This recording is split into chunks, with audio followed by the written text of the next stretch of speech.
employee, but I haven't written anything about it because we don't have any piece of evidence to suggest a person is doing it to try and defend Windows or to try and sabotage GNU/Linux migration. But I just thought you might want to say something about it, because I'm pretty sure you.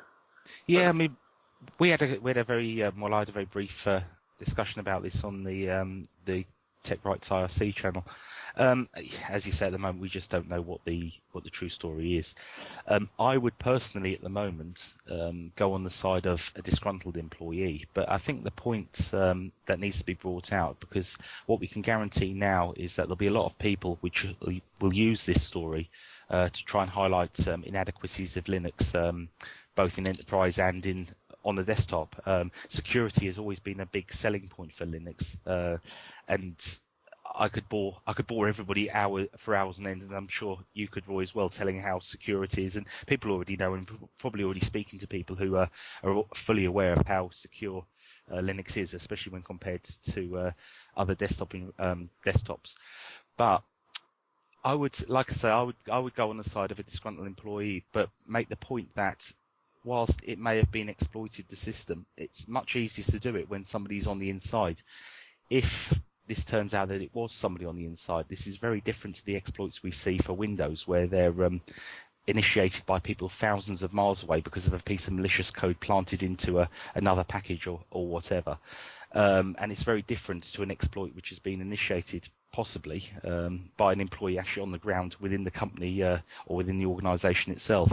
And until we know more detail, I personally wouldn't think at this point any sort of foul play by any other competitor.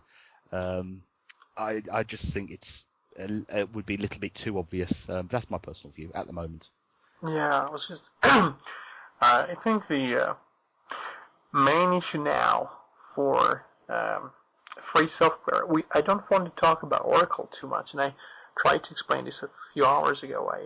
I think we always have this danger of trying to bash Oracle for any of the things they do, but at the same time we try to keep Oracle on our side and keep the projects going, the one they have, because they have lots of things that we have to kind of thank them for. And this is why I think also on the show I don't really want to talk badly about Oracle as much as it's a lot easier to talk about the desktop market and to try to look at the main challengers and the main in some sense leaders in the proprietary side. That's Apple and Microsoft. People will try and say, oh, you try to portray these two companies as like the devils and trying to, demonize them. But no, it's just true. If you talk about the desktop, the main competition for any person who uses Linux is basically Apple and Microsoft. And Apple is the one apparently gaining over time. Microsoft seems to be losing. And one of the issues that happen with Apple at the moment is mainly the GPL.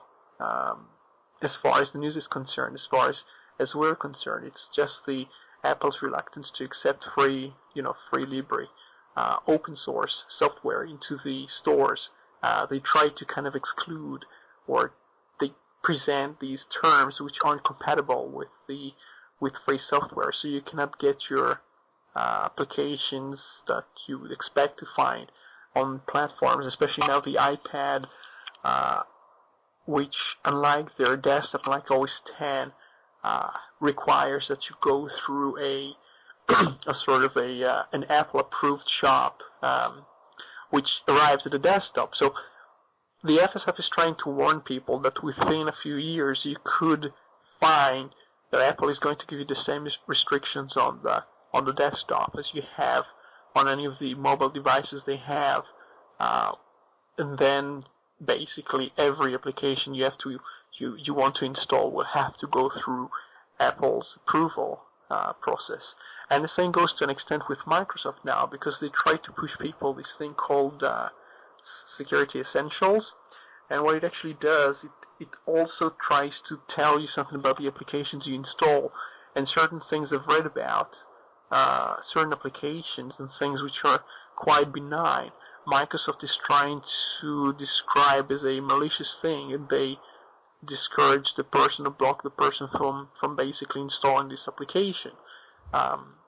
And in due time, they might completely block you from installing certain applications which Microsoft considers to be bad applications, and that's in Windows. You'd expect it to be a platform that's kind of neutral and quite tolerant towards. It's kind of a scary thing. It makes you start to think that they want to close you down and they want to shut down the desktop and to try to promise you security, but basically security is just code for control.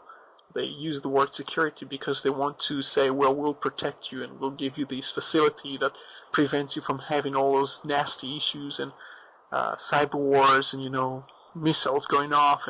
And we need to tell you, this application is not secure, and go to our shops and buy everything. It's kind of a scary vision, and I think it's likely to be true to an extent because it's already true on some platforms, especially the iPhone and the iPad. You don't really choose. You cannot just take a piece of code and install that. I could do this on my Palm. I could still do this on my Palm PDA, but I cannot do it on a phone 10 years later, which is kind of worrying. It's kind of like we go backwards. We can do less with our phones, with phones and with devices. And one more thing I want to go through, unless you have a comment to. No, I was just going to add. I mean, one of the things that I hope we're bringing forward in a lot of these talks is try to get sort of all the views put forward. And I mean, being devil's advocate with the iPhone store issue, I know that I mentioned a couple of episodes ago, I think it was in our first one, about the BitTorrent clients being refused to be allowed to be put onto there. And I said at the time, I might not want a BitTorrent client, but I don't want to be told I can't have one.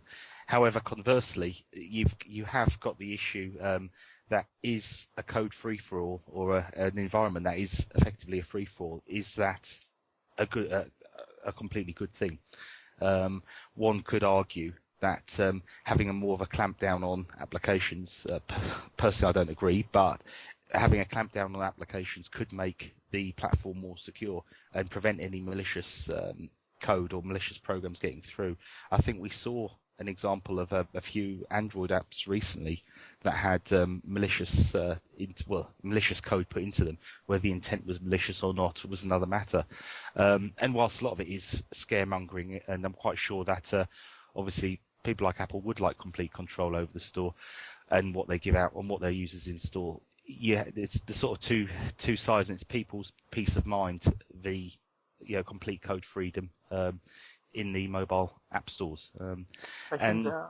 To be honest with you, Roy, I don't know where I stand with that because, like I say, I've got opinions on both sides. I'll tell you, it reminds me of the whole debate about trying to scan passengers and things like that, which I'm personally quite against because I don't think it's effective. You have to check if it actually improves the performance. And one thing that happens with those shops is you assume everything you get from the shop is secure, but you assume a person did an audit of the entire bits of code and then basically compiled everything to check it's compatible with respect to the source code. Then you have to make sure that the compiler is actually working as expected, and then you have to check the source code of the compiler. And it's really, I think you have like 4 stages of how you can ensure a level of trust with the application. And I think it's really hard, even for Mozilla is trying to have the same kind of centralized HTTPS-based installation center where you get all the plugins and everything like that, and they still get through lots of all kinds of weird plugins, and they have to recheck it every time the person updates a piece of application, let's say to fix a flaw or to change some, fix some typo or something. They have to recheck all the code, and it's completely impractical. If you have like 100,000 applications, I mean, who's going to read all these lines of code? You can do automated tests. And what I'm trying to say, all these shops, they say, if you download from the shop, it'll be secure. But it's nonsense because they cannot actually check that. One thing that happened with WordPress is a person has managed to submit and have accepted via WordPress. They managed to accept a backdoor to the application itself. Not just one application, it's not even a plugin, it's just an actual application. And there are all kinds of stories like that with Microsoft, where a person was trying to plant a backdoor into the entire system. And the